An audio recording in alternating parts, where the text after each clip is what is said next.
ओम, मैं डॉक्टर मीरा त्यागी उपस्थित हूँ आपके सामने एक नए टॉपिक के साथ। पितृयज्ञ की विधि क्या है? पितृयज्ञ की विधि के साथ, जैसा कि मैंने पहली वीडियो में भी बताया था कि जीवित माता पिता, ऋषि मुनि जो हमारे गुरुजन हैं, उनकी सेवा करना पितृयज्ञ कहलाता है। पितृयज्ञ एक महान कर्तव्य है। इस कर्तव्य का निर्वाह करके जीवन में अग्रसर होते जाना ही इस यज्ञ का उद्देश्य है। तो इस यज्ञ की कुछ विधियां हैं जिनसे ये जो है संपादित होता है पितृयज्ञ। एक है सेवा द्वारा, जो पहली विधि है सेवा द्वारा, अर्थात जो हमारे माता पिता हैं, जो हमारे बुजुर्ग हैं, वो जब बूढ़े हो जाते हैं तो उन्हें जो है सेवा की आवश्यकता पड़ती है। क्योंकि जैसे जैसे शरीर जो है बूढ़ा हो जाता है तो शरीर में जो है बीमारियां इत्यादि या फिर जो है कमजोरी इत्यादि आने लगती है। क्योंकि जैसे जैसे उम्र बढ़ती जाती है वैसे वैसे ही शरीर में गिरावट आती जाती है, शरीर जो है कमजोर होने लगता है। तो इस अवस्था में शरीर को सेवा की आवश्यकता पड़ती है।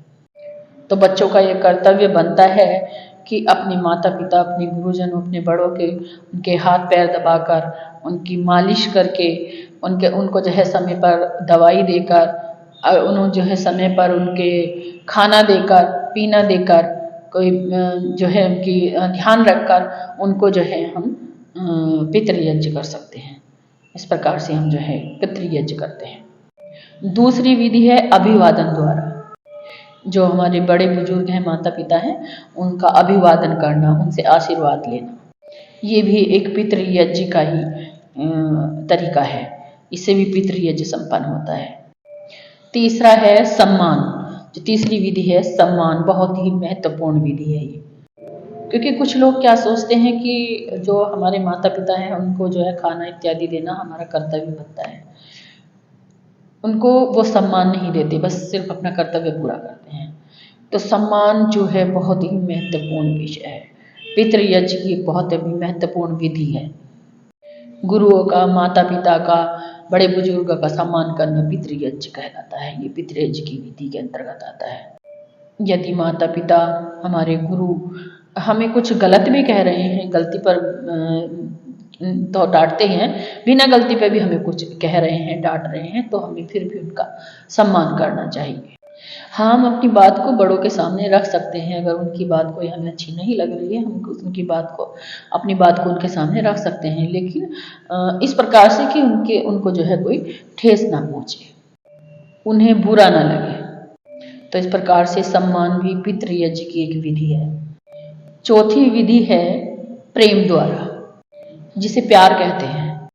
क्योंकि माँ बाप बहुत ही लाड़ प्यार से अपने बच्चों का लालन पालन करते हैं, तो इसलिए बच्चों का भी ये कर्तव्य बनता है कि वो भी अपने बड़ों के साथ में प्रेम से, प्यार से, लाड़ प्यार से जो है व्यवहार करें, श्रद्धापूर्वक व्यवहार करें।